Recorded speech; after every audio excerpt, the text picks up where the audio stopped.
Të jesh bashkëshortja e kryeministit nuk është gjithmonë shumë e lehtë dhe kjo për arsyeën e vetme se çdo gjë që do të bësh e do të thuash do të jetë në lupën e vëzhgimit të medias.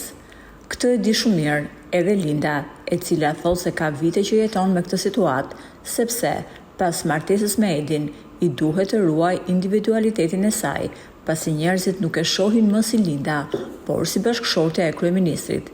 Si rrallëherë, ajo ka folur në një intervistë për të treguar më shumë për jetën e saj. Bashkëshortja e kryeministit është shprehur se nuk i pëlqen zonjë lëku i tepruar, por është tejet praktike në jetë.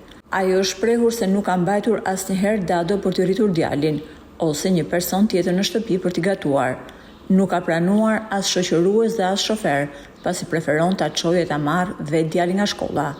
Unë jam si çdo nënë shqiptare që ka rutinën e saj dhe obligimet familjare.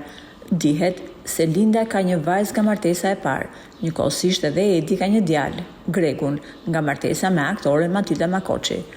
Kurdo që i jepet mundësia, Rama thotë se ne kemi një familje të madhe, duke përfshirë këtu edhe vajzën e Lindës, për të cilën thotë se e vlerëson shumë dhe ka respekt. Po Linda, çfarë marrëdhënie ka me Gregun? Gjithmonë publiku ka patur kuriozitet për këtë pjesë, por së fundmi Rama ka folur edhe për këtë detaj familjar. Ai tha se Gregu ka një marrëdhënie të jashtëzakonshme me Lindën dhe ai atë e konsideron si shoqe. Hapet për problemet që ka dhe merr këshilla prej saj.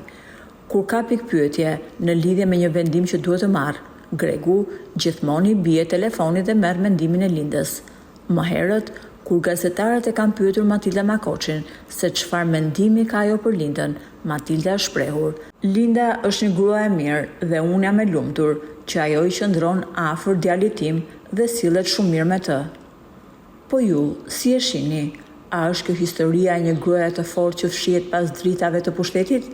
Apo thjesht imazhi i bukur për publikun? Shkruani mendimin tuaj në komente. Do donim shumë që ta lexonim.